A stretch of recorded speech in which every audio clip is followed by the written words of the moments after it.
Hello friends. मैं उड़ीसा आ चुकी थी रायरंगपुर में। यहाँ पे तो डॉक्टर्स अवेलेबल नहीं है। इवन आपको सर्दी खांसी भी होता है ना, तो आपको ट्रीटमेंट के लिए बाहर ही जाना पड़ेगा। यहाँ तो गाइनो का तो और पॉसिबल नहीं है। तो फिर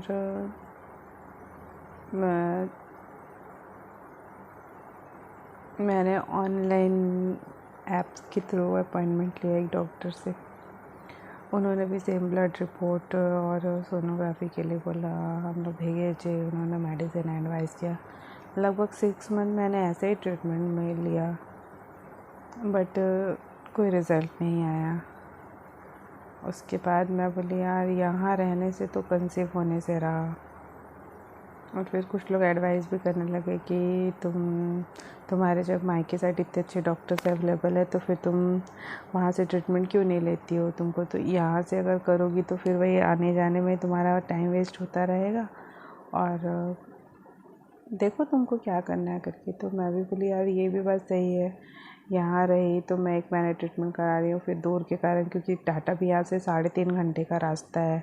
तो आपको मॉर्निंग प्रॉपरली 7 to 8 यहाँ से निकलने के बाद 3.5 घंटे में आप टाटा पहुँचेंगे। फिर वहाँ से भी बाई ऑटो और बाई जो भी आप गाड़ी ओन कर रहे हो, उससे जाने से भी आपको एक आध घंटे का और टाइम लग जाता है। क्योंकि जो डॉक्टर थी वो बहुत इंटीरियर में बैठती थी, तो थोड़ा से मतलब बहुत ज़्यादा हरासमेंट हो जाता था। मीन्स हम लोग डॉक्टर के पास जाते जाते तक वो एनर्जी ख़त्म हो जाता था कि बहुत कुछ सोच के जाती थी कि मैम वो मैं ये पूछूंगी वो पूछूंगी। लेकिन वहाँ जाते जाते तो इतना ज़्यादा हम लोग थक जाते थे कि मैं तो माइंड से सब कुछ निकल जाता। बस जाते थे, हाँ मैम ने जो एडवाइस किया चुपचाप, फिर आने के बाद अरे यार मैम से ये पूछना था वो पूछना था, बस ऐसे ही चल रहा था। तो फिर मैंने टाटा भी स्किप कर दिया। फिर 2 इयर्स बाद मेरे भाई की शादी हुई, तो मैं भाई की शादी में गई। तो फिर मैं उस समय एम्स रायपुर से ट्रीटमेंट लेना स्टार्ट की। तो वहाँ पे भी ऐसा ही है। अब आपको पता है कि वो गवर्नमेंट, ऐसे नहीं कहूँगी कि एम्स बुरा हॉस्पिटल है, बट अगर आपका मतलब वहाँ पे बहुत टाइम टेकिंग है, क्योंकि वो लोग एक अपना प्रोटोकॉल को फॉलो करते हैं, और उस प्रोटोकॉल के साथ मीन्स जो वहाँ प्रॉपर रह रहा है उनके लिए ठीक है। फिर तो मैं इतनी दूर से थी, तो फिर अब खर्च भी बहुत ज़्यादा होने लग गए थे, क्योंकि मेडिसिन से इनफर्टिलिटी के बहुत ज़्यादा कॉस्टली रहते हैं। तो मैंने 3-4 महीने रायपुर एम्स से दिखाया, मुझे कोई रिज़ल्ट नहीं मिला। फिर मेरे पहचान के एक सर है, भैया बोल सकती हूँ मैं सीनियर थे हमारे कॉलेज टाइम में। वो मुझे एक दिन मिले, तो बोले अरे श्वेता कैसी हो ये एंड ऑल, और बेबी कैसा है तुम्हारा। तो फिर मैंने बोला कि नहीं सर, मेरे तो कभी कोई बेबी नहीं है। तो मैंने बोला कि तुमने ट्राई नहीं किया। तो मैंने कहा सर मैंने ट्राई तो किया, बट कंसीव नहीं हो रहा मुझे। तो उन्होंने मुझे डॉक्टर संगीता सिन्हा, जो कि भिलाई में द सृजन टेस्ट बेबी सेंटर है, और वहाँ पे जाके कंसल्ट करने के लिए कहा। तो फिर मुझे ही पता नहीं था कि ये कहाँ पर है। तो वो बोले अच्छा मैं एक दिन भिलाई आता हूँ। वो एक्चुअल में रायपुर में रहते हैं। तो बोले कि मैं भिलाई आता हूँ, मैं तुमको कॉल करूँगा, तो तुम आना, मैं तुमको मैम से मिला दूँगा करके। तो मेरी अच्छी वहाँ पे जान पहचान है करके। तो फिर मैं डॉक्टर संगीता सिन्हा के पास गई। अब तक जब मैं वहाँ पर गई तो फिर वो उन्होंने जब डॉक्टर संगीता सिन्हा के पास गई तो वो फर्स्ट टाइम देखी, तो मैंने को बताया कि मैम, मुझे पूजा मैम ने बताया था कि मेरे यूट्रस में सच एंड सच प्रॉब्लम है। फिर वो बोली नहीं नहीं ऐसा तो कुछ नहीं लग रहा। तो फिर मैं बोली मैम, क्या आप लैप्रोस्कोपी करके देखना चाहेंगे कि अंदर से शेप मेरा यूट्रस का कैसा है करके।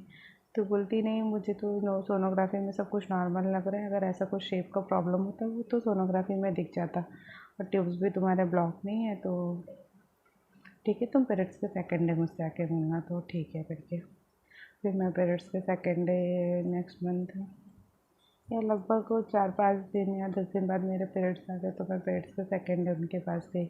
तो फिर उन्होंने मुझे ट्रीटमेंट करना स्टार्ट किया।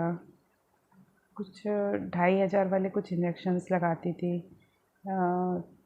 और उनका ट्रीटमेंट बहुत ज़्यादा महंगा था। मीन्स मैं अफोर्ड भी नहीं कर पा रही थी, क्योंकि हम जॉइंट फैमिली में रहते हैं। तो पैसा मेरे हस्बैंड पापा से लेकर मुझे दे देते। तो इतना पैसा हर बार आपको हर मंथ तो कोई नहीं देगा कि आप हर महीने 15-20 हज़ार रुपये खर्च करोगे।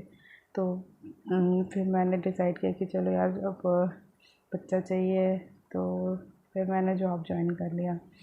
स्कूल में पढ़ाने के लिए लग गई कि चलो सैलरी आएगा उससे मैं करूँगी करके। तो ठीक है, बट 2-3 महीने हो गए थे संगीता सिन्हा के भी ट्रीटमेंट से कोई रिज़ल्ट नहीं आ रहा था। फिर लास्ट में उन्होंने 2 मंथ के ट्रीटमेंट के बाद 3rd मंथ बोला कि मैं तुम्हारा IUI करती हूँ, मे बी रिज़ल्ट हमको जल्दी मिलेगा। तो उन्होंने पता नहीं कौन सा, अभी तो उसका स्लिप भी मेरे पास कहीं पे होगा, 7,500 वाले 2 इंजेक्शन मेरे पेट में लगाई। फिर एक 5,000 का इंजेक्शन लगाए, 2,500 वाले इंजेक्शन लगाए। लगभग 32-34,000 मेरा एक मंथ में उन्होंने खर्च करा दिया। और इस बार पीरियड्स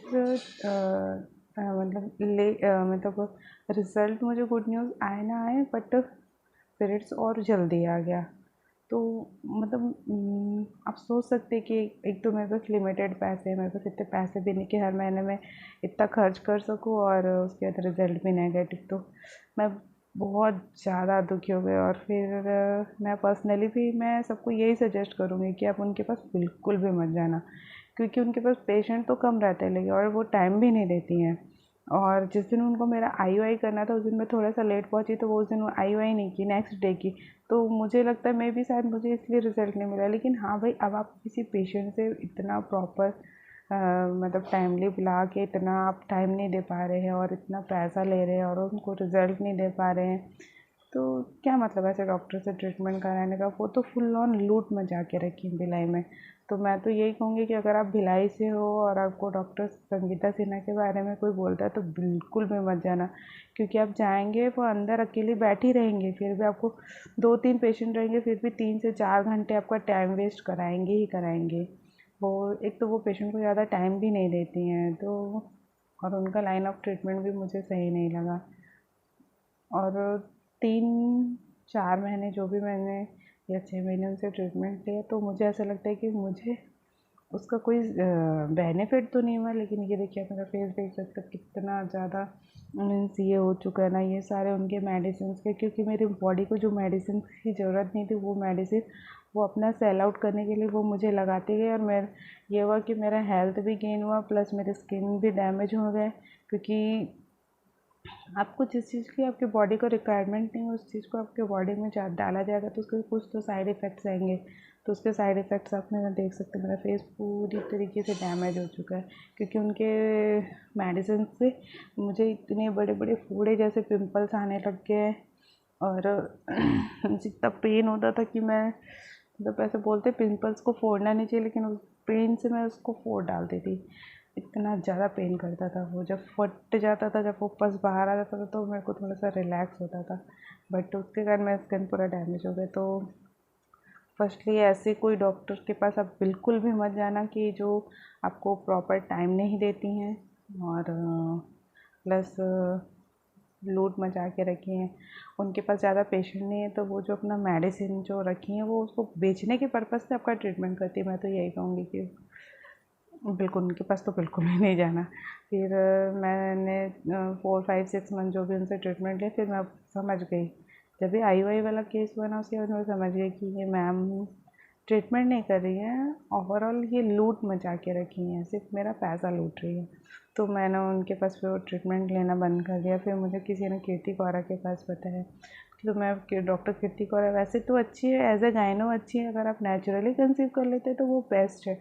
बट अगर आप इनफर्टिलिटी जैसे कि मैं इन और आप मुझ जैसे आप भी लोग होंगे, तो अगर आप इनफर्टिलिटी से फेस कर रहे हैं तो किसी गायनो के पास मत जाना। तो मैं उनके पास प्रॉपर 2 इयर्स ट्रीटमेंट ली। 2 इयर्स का ट्रीटमेंट में उन्होंने मुझे बहुत सारे मेडिसिन, ब्लड टेस्ट, AMH का टेस्ट, बहुत सारे ब्लड टेस्ट एंड ऑल करवा दिया, बट रिज़ल्ट इस बार भी कुछ नहीं आया।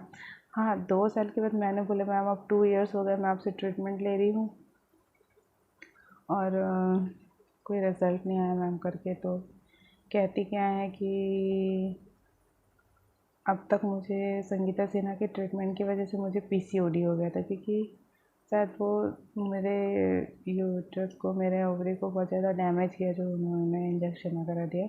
तो तब तक तो मुझे कभी पीसीओडी वगैरह नहीं आता था, लेकिन संगीता सिन्हा के ट्रीटमेंट के बाद एक तो हेल्थ गेन हो गया मेरा बहुत ज़्यादा, प्लस मेरे हेयर लॉस हुए, मेरे स्किन डैमेज हुए, प्लस मुझे पीसीओडी हो गया था। तो बोली कि पीसीओडी के कारण तेरे एग की क्वालिटी बहुत अच्छी नहीं है, तो तू ऐसा कर आईवीएफ करवा ले करके।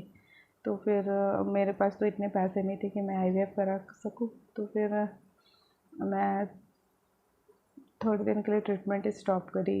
मैं सोची चलो थोड़ा थोड़ा सेविंग करते हैं, आईवीएफ ही करवा लेंगे करके। तो अब बिलीव नहीं करेंगे, मैं अपना सब कुछ लेना ये वो सब कुछ छोड़ दिया मैंने।